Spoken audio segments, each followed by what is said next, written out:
Kementerian Pendidikan telah diberikan sejumlah peruntukan yang besar sebanyak 50.4 bilion. Tetapi saya ingin bercakap berkenaan tentang permasalahan pendidikan yang di Sarawak dan juga Sabah yang memerlukan kerajaan mewujudkan satu jawatankuasa yang khusus. Saya sudah bosan mendengar peruntukan yang orang cakap sejemput kalau dekat negeri Sarawak ni. Alang-alang dan tidak menyelesaikan secara total berkenaan tentang sekolah daif. Dan juga isu-isu besar di Sarawak adalah berkenaan tentang sekolah-sekolah yang usang, sekolah-sekolah kurang murid, dan juga kerajaan tidak pernah pun mendengar dan juga memberi penyelesaian berkenaan tentang sekolah-sekolah pergabungan sekolah-sekolah yang diperlukan, hingga memikirkan hanya mengganti secara penuh sekolah-sekolah tersebut. Dan juga keputusan kerajaan untuk meneruskan PKP ini sangat merunsingkan. Saya sendiri confused dengan izin. Bayangkan di kawasan Parlimen Sibuti mempunyai banyak sekolah kurang murid. Dan juga banyak sekolah-sekolah tersebut dibina bersebelahan dengan rumah-rumah panjang. Hanya memerlukan 5 hingga 10 minit untuk pergi dan masuk ke sekolah.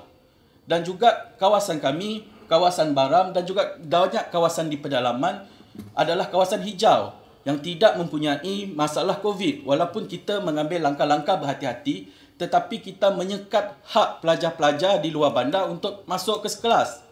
Dan ini adalah sangat-sangat pelik. Dan juga kerajaan tidak mempunyai satu solution untuk mengadakan kelas secara online. Dan juga kebincangan kerajaan yang lepas di dalam Barisan Nasional telah menyebabkan tower-tower ataupun pencawang telekomunikasi ini tidak berfungsi. Dan juga kawasan di luar bandar tidak mempunyai akses untuk mengadakan kelas di dalam talian.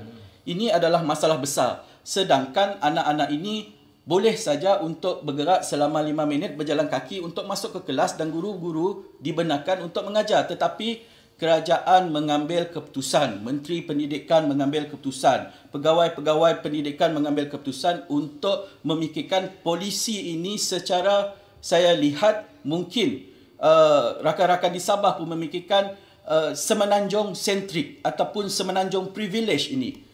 Keputusan yang hanya melihat sekolah-sekolah yang terkesan di kawasan-kawasan bandar di Kuala Lumpur, di Putrajaya. Sedangkan sekolah seperti SK Rumah Isau, SK Bakas, sekolah yang bersebelahan dengan rumah panjang, pelajar tidak dibenarkan untuk masuk kelas kerana COVID. Tempoh masa yang sangat panjang, mereka tidak mendapatkan pendidikan dan juga pendidikan luar bandar kita sedar tidak menyamai pendidikan di kawasan-kawasan bandar. Untuk mendapat gadget, saya lihat sekarang ibu bapa, ibu-ibu sibuk untuk pergi ulang-alik ke sekolah semata-mata untuk mengambil helaian kerja rumah kerana tidak mendapat hak untuk mengadakan kelas secara online. Ini adalah isu besar di kawasan negeri Sarawak. Sehinggakan saya melihat di dalam posting-posting sosial media, guru-guru terpaksa membawa anak-anak merentas sungai, menaiki bukit semata-mata untuk mendapat talian dan juga konektiviti. SKMM perlu melihat perkara ini. Permasalahan berkenaan tentang jalur lebar di kawasan luar bandar adalah sangat kritikal. Begitu juga di kawasan-kawasan bandar. Saya tidaklah menidakkan hak rakan-rakan di bandar untuk menikmati peruntukan yang lebih besar.